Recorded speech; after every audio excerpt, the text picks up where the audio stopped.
day here in City Hall a discussion with the Mayor's Office of Information Technology and the GIS, and I haven't heard that talked about much. Now, there's a lot of police data going into Open Baltimore, and we're all pulling that data down, thanks to you, Councilman, letting us know weekly about it. But I'd like to see that data mapped. There are a lot of initiatives that are going on in my community where that policing data and overlaying it with school data, with housing data, with all kinds of interoperable kinds of data projects, I think would be very helpful. So I am looking forward to some of the new initiatives that I've heard about this evening. And we need to stress transparency with the public. I welcome the commissioner to come to my community and talk to my community. I have spoken with Chief Goodwin about school issues, about community issues, and we need to work together because we can't solve this alone. As I've shared with the commissioner, there ain't no more money to do any more policing. So he has to work smarter. We all have to work smarter. And I'm here to say I will help him to whatever degree I can help him in my neighborhood with my resources. Thank you. Thank you. Awesome. Thank you. As I forgot to remind everyone, this is a televised hearing, and we have, you see about maybe 8 to 10 more names on the list. 4. And I want to be able to have everyone heard, especially on TV. Mr. Neil Franklin.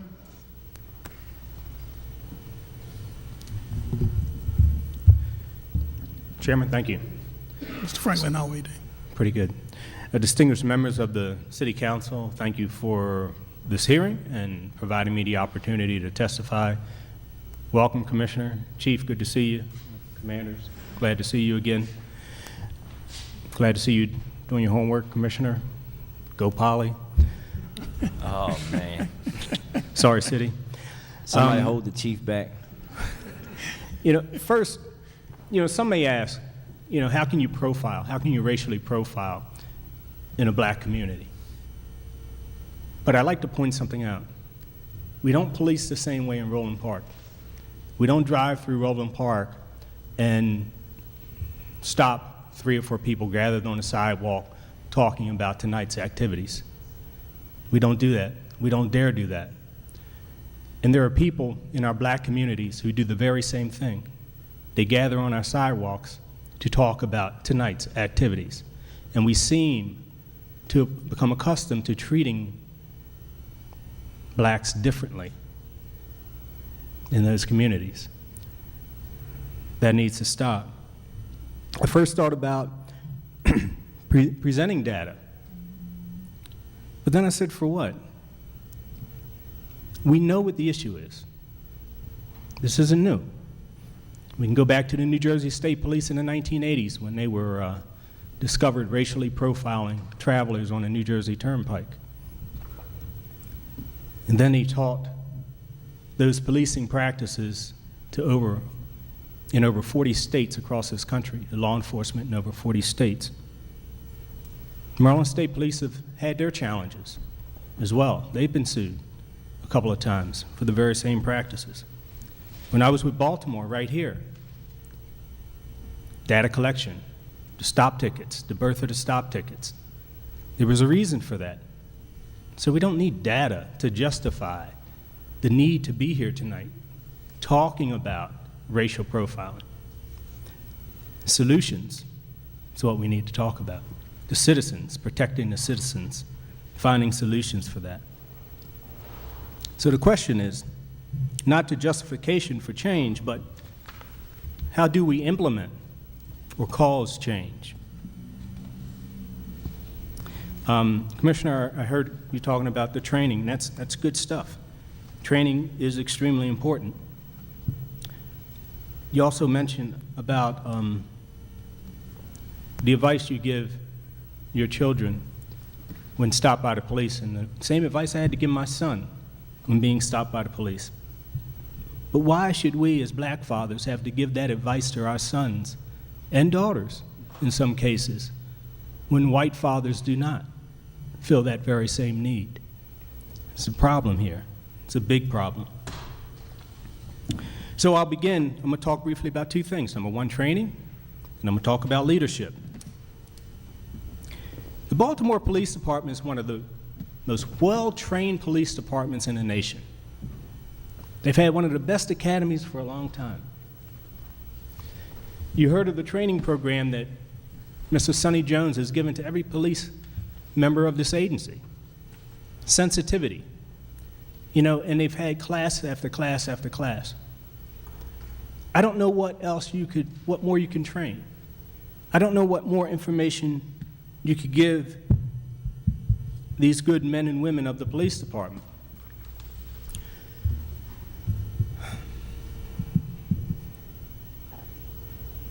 Leadership. From the mayor to first line supervision, and I'm talking sergeants. Those sergeants who are out there in the streets, and they're supposed to be guiding those men and women as they perform their duties. I believe that the city's leadership has failed. I believe that it's obvious because we're here today.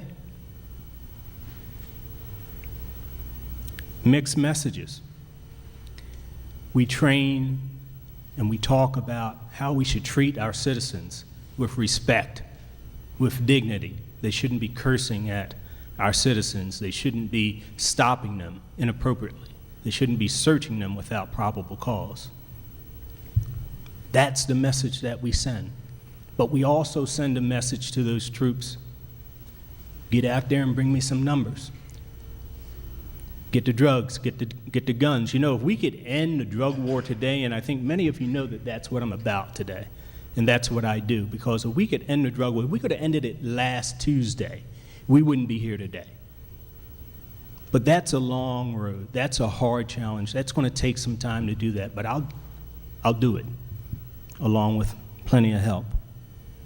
But what happens between now and then to the citizens of Baltimore, the black citizens of Baltimore? That's what we have to solve for. So neither training or leadership has been effective in eliminating racial profiling in Baltimore City. The alternative. Because what we have here is a culture problem. What we have here is an attitude problem. We are now to the point of changing behavior, and unfortunately, we have too many officers who cause this problem, and not enough of them who stand up to their comrades. You heard the 1%, you heard the 5%, 10%, yes, a small population of our bad apples. But you know what? Those actions are witnessed by the rest of the good police officers, but yet, they don't even hold their comrades accountable for many reasons. The sergeants who are out there in the streets, maybe some stripes need to be on those shoulders with Velcro, and there needs to be a good program for evaluating the effectiveness of those sergeants and the timeline. And if they don't live up to those standards, then the stripes come off. But Commissioner, that's your challenge. So what will change the behavior? Because this is an immediate need. This is not a can we can kick down the road any longer. Sometimes the law is to protect citizens from citizens, but sometimes, you know what? It has to be used to protect the citizens from government. And this is one of those times. We need racial profiling legislation. Senator Ben Cardin has been attempting this on a national level. It's clearly that we need this across the nation, but you know what? We can't wait for that. Plan A, and I believe you talked about it, Mr. Chairman, about Baltimore City. Can you, the City Council, enact such legislation? That's Plan A. That needs to be pursued. It needs to be looked at closely. Plan B, for the city council, and I believe you mentioned this, to lobby, with Ben Cardin's help, to lobby the state legislature to do this statewide, because we're not just talking about Baltimore City. We're talking about Salisbury. We're talking about Frederick City. We're talking about Prince George's County. We're talking about Baltimore County. The entire state. One of those plans should work.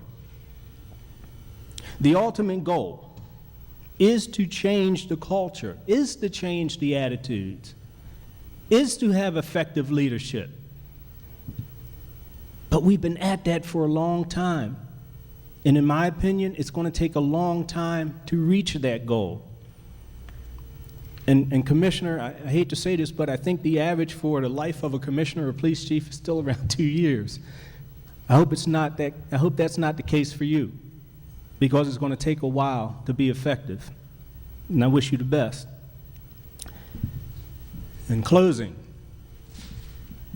members of the City Council, it is your responsibility to the needs, the immediate needs of the citizens of Baltimore City, to protect them.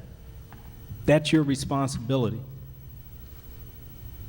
Actions constitute probable cause, not race. Thank you, sir. If you have any questions, fine. But no, thank you. Get the other people. Copy of his testimony. Okay.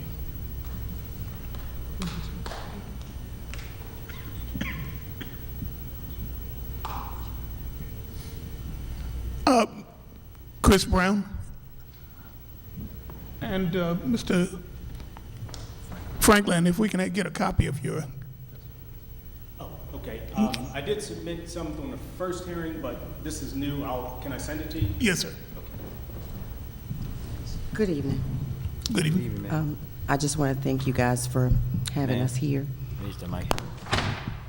I represent the mothers that for some reason might be curled up in a ball, just not being strong enough to take a stand for their children. My son was unfortunately taken from us in June, actually June the 13th of this year. And I just want to actually be able to bridge the gap. It sounds to me like you guys need some assistance, and I grew up in a community where we had community associations. They were strong. We were able to call out on our officers. We were able to call out on our senators. We were able to call out and actually get results.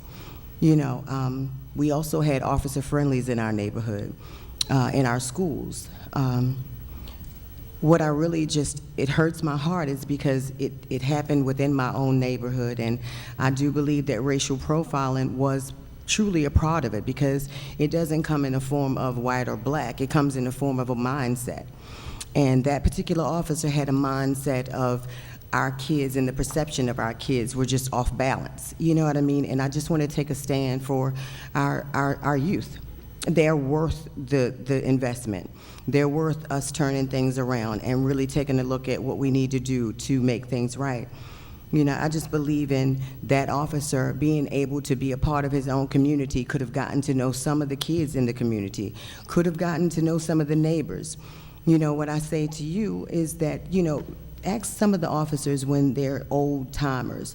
Go back to that paperwork that they filled out when they first got to the academy, and ask them what's there when they first started. Most of them said they wanted to be an awesome person in the academy. They wanted to save lives. They ask them, because I'm pretty sure that whole mindset with the polluted mindset, it's changed. You know, for me, I just believe a leader, you know, in our community is missing. I just honestly believe that, you know, that officer also didn't know CPR. What officer does not address the need for saving lives? So if CPR could be another notch into being able to give them that mindset of they're out there to save lives. You know, CPR is another mindset. I think we're trying to get the mindsets to be different. And I think I'm just standing up here hoping that I could take the tears of many mothers that you guys just don't see. You know what I mean? And they're not here because they don't believe that you guys are listening to us. It's so devastating to what you don't know you do in our community. And we want you guys to come out to the neighborhood associations and find out what we need. You know, there's different needs in every neighborhood, and the need is not to harm.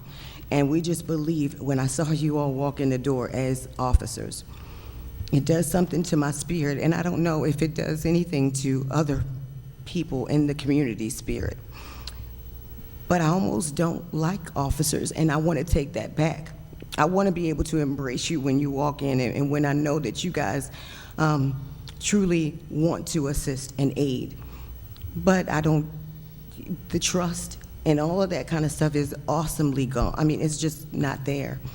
And now all I can do is just go back to my grandmother's days of being right before me and having the neighborhood associations, and you guys come out and want to find out, and then our leaders come out and they want to find out, and then we do something. Speed bumps, all kinds of stuff started to happen just because you guys participated in our community.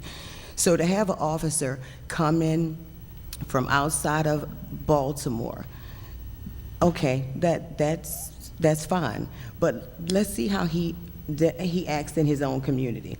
You know, do some research to find out how does he participate, because before he can go out and serve the community at large, he's got to be an active part in his own. And that's what's puzzling in my circumstances with my son, is that officer did not choose to know anyone in the neighborhood. Not bad-mouthing him at all, but just start to just take a look at yourselves when you're out there and you're in your own community. How many mentors do we need, even from you guys? I just also want to take a few minutes to kind of even ask you guys to ask the churches to get involved, because they're on every corner. You know, the racial profiling for us is that the mindset for everybody has gotten polluted. You know, even our churches are turning at their backs. So, you know, I think everybody just has to own their own parts that they play in it. But once again, I'm just speaking up for mothers that just aren't here, cannot be here. Their sons are not here. Their kids are not here anymore. And it takes my all just to stand before you all today just to fight for those people that just can't be here today. Thank you. Ma'am, if you give me one moment, Vice Chairman Scott would like to answer a question. Ma'am, thank you so much for that testimony. Quick question. What neighborhood do you live in? I actually live in Randallstown. Okay. And from that day, after my son was tragically taken, I'm in the city now. Where, You know what I where in mean? the city? I'm actually at Barrington and Hilton Street. It's Okay. on the corner. All right. So yeah, next district, he's gone. Yeah, okay. Thank you so much, ma'am. Thank you, ma'am.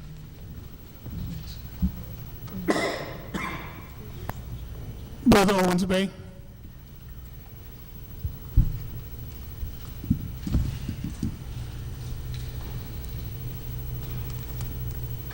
Good afternoon, Chairman Branch. Chairman Branch, Councilman Scott, Good evening, sir. ladies and gentlemen in the audience. I too am.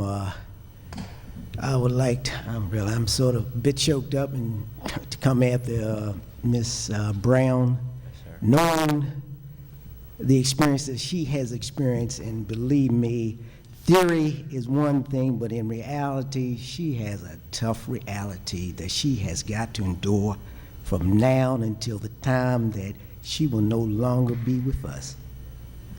Something does have to be done. And to sort of dovetail on that, if I may reference the late, great Dr. King, we're all very familiar with his so-called I Have a Dream speech. If I may reference just a minor excerpt from it. He states, and as we walk, we must make the pledge that we shall always march ahead. We cannot turn back. There are those who are asking the devotees of civil rights, when will you be satisfied? We can never be satisfied as long as the Negro is the victim of unspeakable horrors of police brutality. Dr. King,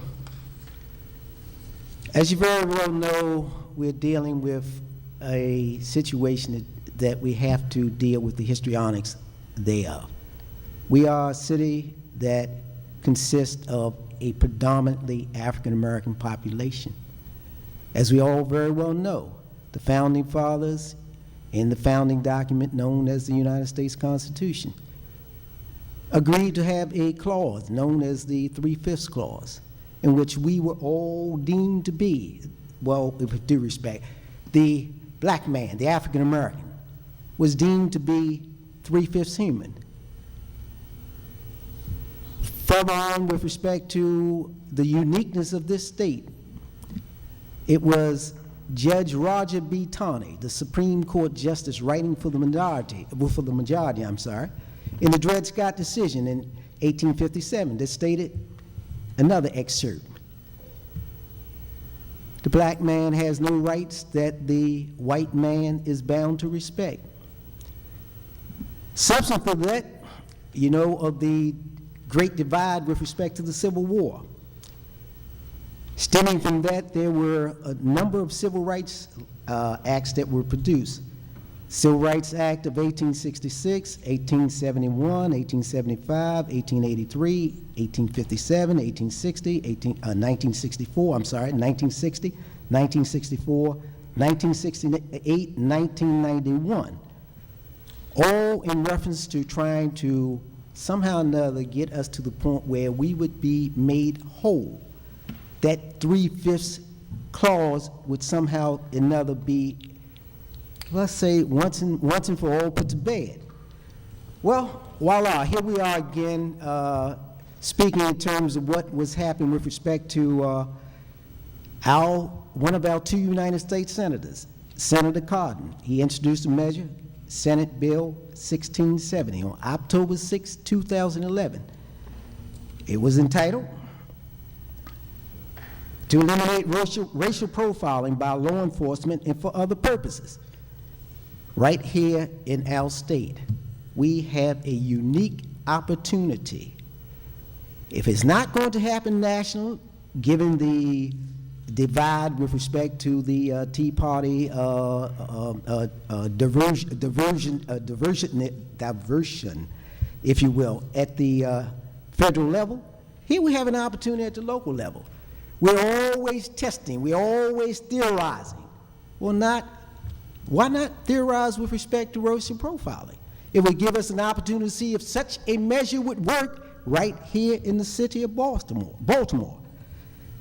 That said, there was some argument, discussion, if you will, concerning how can we do that, Mr. Eisenstadt. And for the sake of expediency, I'm going to go to the law with respect to how this can come about. Referencing back to the configuration of law that we have here in the state of Maryland, we have home rule in the city of Baltimore, and we also subscribe to Dillon's rule. Dillon's rule speaks about the late Judge John Foster Dillon of Ohio, I believe it was. And what he had referenced, which has been manifested itself later on concerning a measure, another matter that came before the Supreme Court, Hunter versus Pittsburgh, 207 U.S. 161, 1907. In a syllabus in reference to that, it says the Fifth Amendment to the Constitution is not restrictive of state, but only of national action. I say all that to say this, cutting to the chase. The powers of the General Assembly to legislate. This is from a draft from the Legislative Drafting Manual of 2012. It states, statewide, the General Assembly has the full power to legislate for the state, subject only to limitations imposed by the United States Constitution and the Constitution of Maryland, as well as case law restrictions. Furthermore, with respect to the Thurgood Marshall Law Library Guide to Legal Research 2011-2012, it states, constitutional and statutory basis. Baltimore City Charter, Article 2, contains the express powers of the city government to provide detailed information on the structure of the government. And if we will speak to Article 12, general powers, Article 2, it states unequivocally,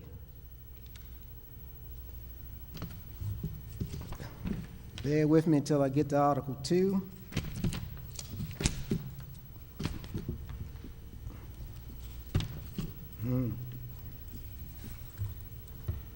I don't want to misquote this. I want to get to Article 2 and speak to what the powers that the Baltimore City has with respect to making law.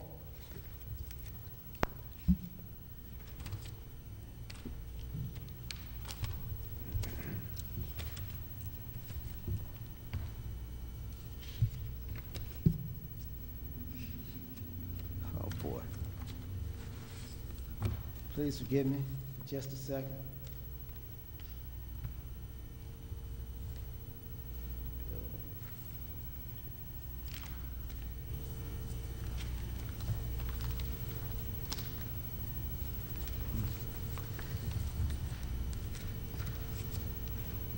Article 2, general powers. The mayor and city council of Baltimore City shall have full power and authority to exercise all of the powers heretofore or hereafter granted to it by the Constitution of Maryland or by any public, general, or public local law of the state of Maryland, and in particular, without limitations upon the foregoing, shall have the power by ordinance of such other methods as may be provided for in its charter, subject to the provisions of the said Constitution and public general laws. The state has granted the city of Baltimore what is known as express powers. You have it, Mr. Chairman. Mr. Eisenstadt will certainly reaffirm that which I've stated. So the law can be enacted here. I submit to you that because we have that authority, why not do so? We've heard all sorts of theoretical reasons to the contrary, notwithstanding that perhaps they could do something else. But what we can do, we have the authority to do. Therefore, why not test it? Let's see how it might prevent, and albeit it's too late, another Chris Brown from happening, another Brother Anderson from happening. If it were a law, it would be no reason to get involved with theoretical, cultural conjecturing and speculation with respect to kicking the can down the road. Do it now, City Council. Thank you much. Thank you, Mr. Bay. Mark Matthews.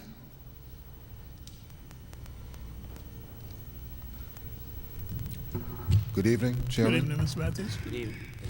It's a pleasure to be here this evening, gentlemen. My name is Mark Matthews. I'm the founder and president of an organization called Clean Slate America. We specialize in criminal record expungement work, policy advocacy, and individual advocacy. Commissioner, welcome to Baltimore, first of all. And I am also a father of a young man. I'm a single parent. My son is 16. And up until recently, I really did not have any personal stories to share about racial profiling in regards to my son. But now I do. Mr. Matthews, if you can address. But now I do. would appreciate it. On election night, my son worked a poll, he and a friend of his. And when the polls closed, he called me to come pick him up, which I did. I pulled over. My son and his friend got into the vehicle. And as I put on my turn signal to pull back out into traffic, I was blocked by the unmarked police officer's car with 3 officers in it. I rolled down my window. They stared at me. They glared at me. Didn't say a word. So I had to ask them if I could pull out. They said, "Are you hacking?" I said, "No, I'm picking up my son. He just finished working a polling site." And then the officer looked at me and laughed and said, "Oh, your son works a poll," referring to a stripper. And they all laughed. They rolled up the window and pulled off. A month prior to that, I was in a local store in my neighborhood that serves fast food. It's a neighborhood convenience store, and I was inside ordering some food because I work late hours, so I was stopped to pick up food for my son and myself. He was standing outside waiting for me. He came into the store, said, "Dad, there are cops outside giving me a problem." When I walked outside, they were gone. He said they pulled up, called him names, racial slurs, asked him why the F he was standing outside the store. He said, "I'm waiting for my dad. He's in there buying dinner." They told him, "Then you need to get your black behind in the store with your dad." We have a problem, without a doubt. I'm thankful to hear the commissioner talking about looking at new trainings. But as has been stated previously, trainings have been going on for a while. I was fortunate enough to work in collaboration with an organization here in the city called New Lens. It's a youth organization. They put on video productions. They did sensitivity trainings for the police department. They do excellent work. They did a public service announcement for me, which aired on the city's cable channel.